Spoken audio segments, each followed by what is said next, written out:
Halo, gue Randy. Sekarang gue mau ngasih rekomendasi dan kasih sedikit tips-tips gimana untuk nyari cooler yang tepat untuk handphone kalian. Nah, di sini udah ada beberapa cooler. Di sini gue bagi dua. Di sini cooler-cooler yang bergaransi 1 tahun dan cooler-cooler yang bergaransi kurang lebih hanya 1 bulan. Oke. Nah, di sini gue bakal jelasin dulu satu-satu, mulai dari yang bergaransi dulu.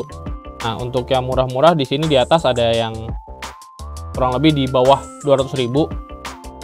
Di sini ada BR11, ini dari Black Shark. Ini ada dari Black Shark, ini ada BR11. Kekurangannya cuma satu, yaitu pad ininya aja yang bisa menyentuh tombol power. Nah, di sini udah gue modif dan modifnya gampang banget.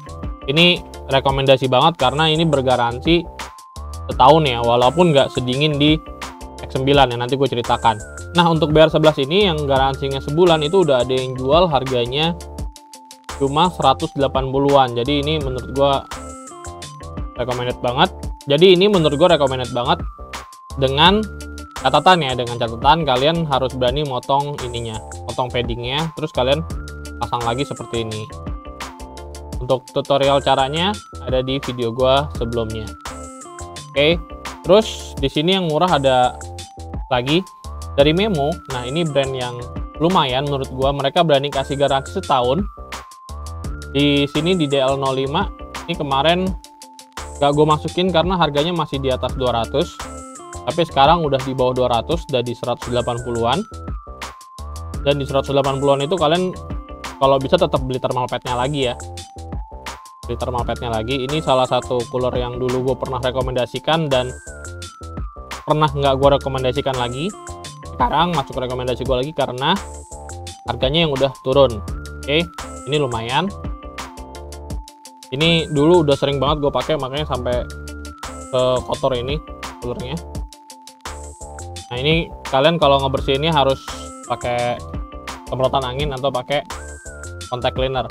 Nah, sekarang ada yang baru lagi, ini ada yang DL07 dan ini ada yang CX01. Jadi kalau kalian yang mau magnetik ini bisa ambil yang CX01, kalau mau yang jepit itu bisa pakai yang DL07. Gue lebih prefer ini dibanding DL05. Kenapa? Karena DL05 yang baru itu agak susah ya ganti ininya, ganti thermal paste-nya. Kalau yang ini masih gampang. Dua ini masih gampang. Oke. Ini kekurangannya cuma nggak ada indikator. Ini walaupun ada indikator juga nggak terlalu valid ya. Ini cuma bisa buat kira-kira doang. Nggak sevalid itu. Jadi menurut gua ini kan pakai yang nggak ada indikator aja. Kalian lihat dari suhu baterainya aja dari aplikasi. Oke. Nah, untuk magnet sendiri gua nggak menyarankan untuk handphone biasa, karena kalau kita udah pakai ininya, udah pakai besinya, dinginnya itu nempel di besinya dulu baru ke handphonenya. Jadi ada perantara besinya dulu baru ke handphone. Jadi menurut gue tetap lebih baik pakai yang jepit, kecuali kalian pakai MagSafe atau kalian modif beginiannya pakai cara gua yang waktu itu pernah gua share juga. Oke, ini yang kurang lebih harganya 200-an, 200 ribuan. Harganya 200 ribuan dengan garansi setahun. Lalu di harga 300 ribuan itu ada yang Realme. Ini ada yang garansi, ini juga oke. Untuk handphone tertentu ya. Untuk handphone tertentu, kenapa? Karena ini peltiernya masih kecil juga. Ini peltier yang setara yang 3 di atas ini.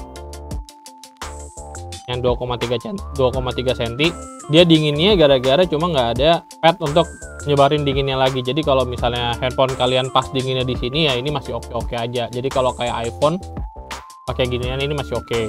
Jadi misalnya ini kalau kalian, jadi misalnya kayak gini, ini kan suhu panasnya ada di samping kamera. Kalau kalian bisa bikin seperti ini rapet, ini menarik banget. Jadi tepat di sumber panasnya seperti ini. Tapi untuk beberapa handphone ini nggak bisa, untuk apalagi yang tebel dan bump kameranya tebel itu nggak bisa. Karena kalau yang FlyDigi ini taruh di tengah ini kurang efektif. Cuma kalau ditaruhnya seperti ini hasilnya lumayan. Oke, lanjut di harga 400 ribuan sampai 500 ribuan. Sekarang harganya sih rata-rata udah 400 ribuan ya, udah banyak diskon. Ini ada BR20 sama BR30BS. Ini kalian bebas mau pilih yang mana. Ini kelebihannya ada on off-nya.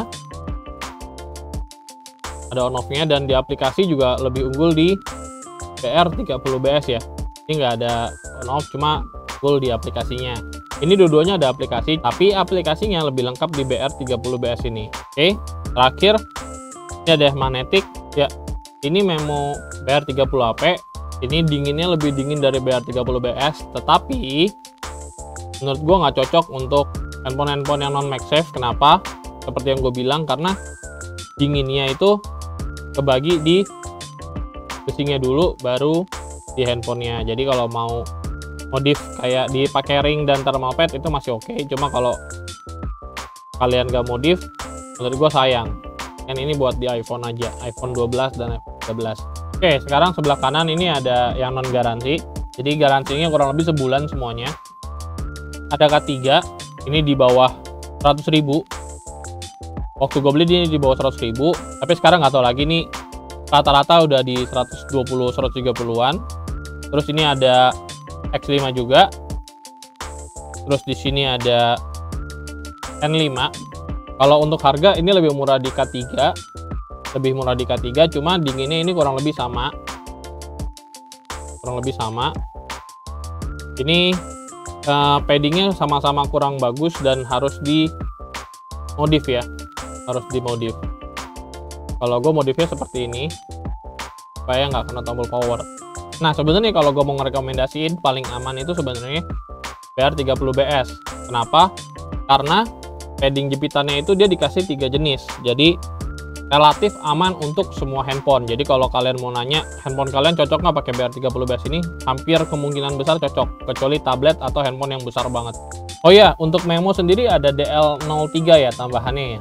Untuk DL03 itu juga dingin banget karena platnya di sini ini kecil kayak gini, kayak di K3 ini. Oke, lanjut. Ini ada cooler baru, ini ada N5. N5 ini sebenarnya peltirnya jenisnya sama kayak ini dan ini di Memo dan di sini dua ini, tetapi kelebihan dia, pinternya itu dia triknya di platnya. Plat dia itu tipis banget, jadi dinginnya itu langsung tembus, jadi dinginnya nggak banyak kebuang di platnya, jadi bisa langsung tembus. Nah, ini pun lebih baik kalau kita pakai thermal pad lagi tambah. Ini harganya di 160 sampai 180-an, dan ini bisa magnetik dan bisa jepit seperti ini. Ini jangan takut karena ini ada lubang untuk chargernya. Oke, ini salah satu cooler yang menarik sih menurut gua, jadi bisa hybrid. Lalu cooler murah andalan gua itu adalah X9. Jadi menurut gua masih the bestnya ini untuk harga 200 ribuan, karena gua nggak terlalu peduli sama garansi ya. Dalam pemakaian di atas 6 bulan kemungkinan besar juga harus diganti pastanya. Oke, jadi ini yang terdingin di 200 ribuan, ini mantep banget. Sebenarnya ada lagi, ini yang paling dingin di antara yang lainnya, karena ini udah pakai 9 volt. 9 volt di harga 200 ribuan, ini baru X12. Ini baru X12 ini dingin banget. Tetapi ada masalahnya satu, untuk beberapa user bermasalah di port chargingnya. Tapi untungnya ini garansi. Jadi kalau kalian masih mau beli ini, sebenarnya masih ada garansi 1 bulan. Kalian bisa tes. Jadi setelah 1 bulan, menurut gua kalian langsung buka, ganti pastanya. Kalau menurut gue sendiri, ini masalahnya itu ada di thermal paste-nya, dia nggak rata, jadi berair di dalamnya. Apalagi ini dingin banget ya, ini yang paling dingin di antara semua ini yang paling dingin. Jadi dia ada kondensasi di peltirnya sendiri. Jadi jadi bisa berair dan kena di PCB-nya. Masalahnya di situ aja sih. Dan ini juga gede banget, jadi nggak cocok untuk kebanyakan handphone. Jadi paling untuk iPhone 12 masih bisa, iPhone 12 Pro Max bisa, iPhone 13 Pro Max bisa, atau di handphone biasa bisa pakai ini. Tapi hasil benchmarknya itu sama aja kayak di X9. Oke, kecuali kalian mau pakai ring yang kemarin gue share. Ada FlyDigi, ini tiga-tiganya gue rekomendasikan. Ini cooler 300 ribuan, sekarang udah 340-an kalau nggak salah. Ini cooler terdingin di 5 volt menurut gue. Selain Razer, karena Razer sendiri pakainya di 15 watt ya, kalau ini masih di 10 watt. Ini mantap. Jadi ini bisa dimaksimalin pakai 5 volt 2,4 ampere, tapi di atas itu sih sebenarnya nggak nambah lagi ya. Itu mantap banget. Jadi kalau kalian mau yang dingin banget, ini bisa pakai FlyDigi. Terus build quality-nya juga bagus ya. Black Shark sama FlyDigi itu sama, build quality-nya sama-sama bagus.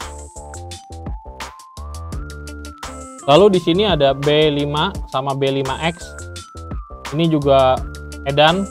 Kenapa bisa edan? Ini udah pakai yang 9 volt kayak di X12.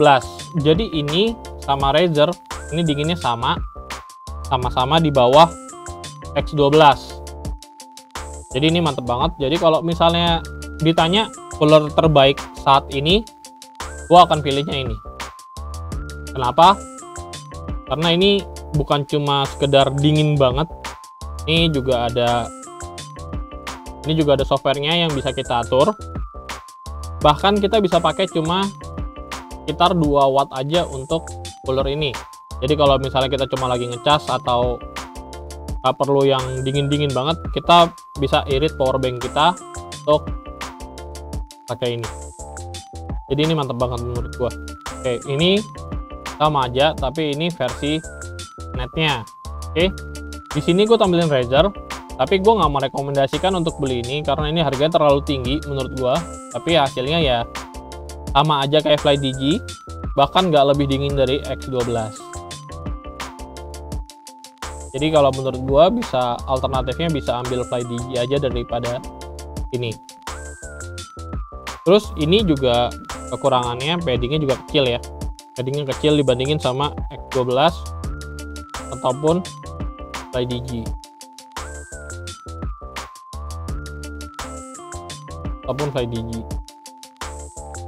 Jadi menurut gue seperti itu. Kalau handphone kalian ada yang aneh-aneh, mendingan beli ini. Ini pasti jepitannya hampir semua bisa masuk.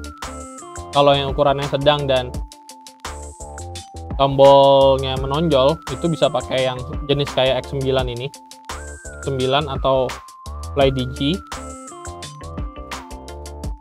Dia miring banget ininya, corongnya, jepitannya. Tapi kalau untuk X9 ada beberapa yang nyobain di handphone yang tipis, ini nggak cocok. Oke, paling segitu dulu dari gua. Di sini gua bakal tampilin review temen kita yang udah pakai N5 sama X9. Oke, demikian dari Randy. Semoga video bermanfaat. Makasih. Halo, balik lagi sama gue Bebinar. Kali ini gue mau sharing pengalaman gue setelah pakai 2 cooler di depan ini ya. Di sebelah kiri ada cooler N5, di sebelah kanan ini ada cooler X9 yang udah dimodif. Dari pengalaman gue pakai 2 cooler ini, gue rasanya lebih nyaman main game berjam-jam, dikarenakan suhu baterai itu atau suhu smartphone itu lebih dingin gitu. Dari sebelah kiri dulu, sebelah kiri ini ada N5. Untuk suhu siang hari, suhu baterai sebelum pakai cooler N5 di kisaran 41 sampai 42 derajat Celcius. Setelah pakai cooler N5 ini, suhu baterai turun jadi 34 sampai 35 derajat Celcius. Cukup dingin lah untuk ukuran cooler sekecil ini. Untuk malam hari, suhu baterai sebelum pakai cooler N5 ini kisaran 35 sampai 37 derajat Celcius. Setelah pakai cooler N5 ini, suhu baterai turun jadi 29 sampai 33 derajat Celcius. Kesimpulannya, cukup worth it lah buat cooler harga di bawah 200 ribuan, bisa menjaga suhu device tetap dingin gitu. Sekarang kita pindah ke sebelah kanan. Sebelah kanan ini ada cooler X9 yang sudah dimodif. Sebelum coolernya dimodif, pemakaian harian untuk suhu baterai siang hari itu sekitaran 31 sampai 33 derajat Celcius. Untuk suhu malam hari sekitaran 27 sampai 29 derajat Celcius. Setelah dimodif, untuk suhu baterai siang hari itu bisa mencapai 27 sampai 29 derajat Celcius. Untuk suhu malam hari bisa mencapai 23 sampai 25 derajat Celcius. Bisa lebih dingin tergantung suhu ruangan atau suhu cuaca hari ini. Di hari itu juga. Untuk cooler 200 ribuan cukup worth it lah buat bisa menjaga suhu device cukup dingin walaupun di luar ruangan AC. Kesimpulannya, gue cukup puas setelah memakai dua cooler ini, dikarenakan gue bisa main game berjam-jam tanpa harus takut HP gue overheat gitu. Karena kalau main game HP-nya panas atau overheat bisa menyebabkan lag, frame atau apalah segitunya lah, atau bisa lebih parahnya kayak gua kemarin itu crash, jadi gamenya keluar sendiri gitu. Kalau dari gua cukup yakin bisa merekomendasikan dua cooler ini ke kalian. Nilai ini 180 ribuan atau under 200 ribu. Kalau yang X9 ini sekitaran 200 ribuan ke atas. Sekian dari gue Webinar undur diri. Thank you.